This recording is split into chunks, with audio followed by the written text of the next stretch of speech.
PSA just increased their prices. Welcome to the Solemn Yugioh channel where we discuss everything collecting and investing in Yu-Gi-Oh! So, PSA, the grading company, just upped their prices and they announced it, I think, today. Now, if you don't know, BGS actually also increased their prices a few weeks ago. And before this, PSA actually also already increased prices. So this is, every grading company essentially has so much damn demand in this crazy hype boom around trading cards and in particular graded trading cards that, they just couldn't keep up. And so apparently they're already expanding in some ways to make sure that they can grade more, but increasing prices of course also helps because the lower tier cards might no longer be sent in this way.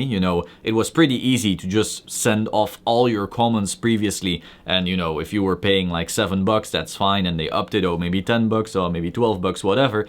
That's not a big deal. However, $20 for the value one right now, some people are gonna start thinking, maybe it's not worth it. So that's one thing, but of course, it's also just increasing revenue. They were just sold to this other group, or at least are in the process of being sold. Profits going up is just great for them. Now, the price change. Let's go over that, right? So first, value is now 20 USD per card, and it has a 10 card minimum. Economy is now $50 per card. Regular is now $100 per card. Express is now $150 per card. Super Express is $300 per card. And reholdering is $10 per card. Now, if you don't know how this works, essentially you choose these brackets depending on how fast you want them back, but also depending on the value. So let's say you have a card that's worth $20,000, and when it's a PSA 10, it's going to be $80,000. You can't send that in at the $20 level. Well, you can, but very often they'll go like, oh, looks like you tried to pull a prank, bro, and here's our prank, an extra bill, please pay us. So it's depending on the card value as well. So economy, for example, is for cards with a maximum declared value of $499. So if your card value is under $999, then you can go for the $100 regular, and then for Express it's up to 2.5K. Now some people find this, disgusting. Other people say, well, you're adding so much value by grading, if the grade is good, that it's worth it. And that if the grade is good is pretty important. By adding all these prices now, a lot of people, I feel, are gonna second guess whether that 8 is worth subbing or whether that might be a 6 is worth subbing. Now people are really gonna try their best to make sure that the cards they're sending in are gonna be 9s and 10s. And now sure, you can still get unlucky and so forth, but really, if you are rolling the die on a certain card, it better be amazing, pristine and everything, because usually an 8 slab or a 7 slab doesn't really add much of a premium to a card compared to its raw price, and so you don't want to be spending hundreds for nothing. Now some people have been asking me, do I think that this will impact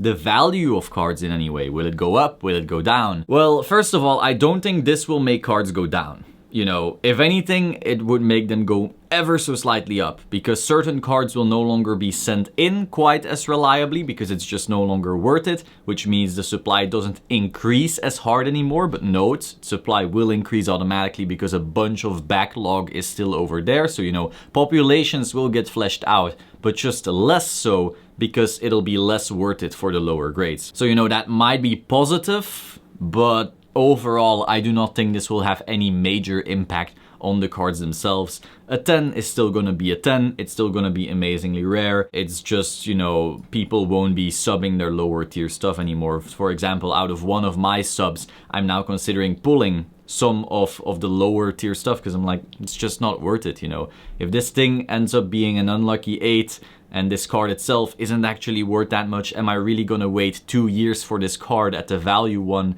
and pay $20 for it? Like, nah, we're not taking those risks. That's important to realize, you can sub anything, and if it's just for your personal collection, like for example, I think 2 subs ago, a Paladin of White Dragon, I know that isn't coming back great, or like the Barrel Dragon, I know that's not coming back all that great, but I want that card in my collection, so who cares? I'm perfectly fine paying the $20 and waiting 2 years to get that card back and be like, oh wow, my cool 6, and that will just be personal collection. But that's very different from, trying to maximize gains. And I think this just makes everything more risky for a person trying to do the grading arbitrage tactic where they turn raw into graded and then sell and make profit, because your margin just decreased, right? That's all there's to it. So yeah, previously when BGS changed their prices, you know, PSA became a clear winner in my book in terms of, you know, just value. The cards were already worth more, and now BGS grading prices are higher as well. Fuck that, right? But now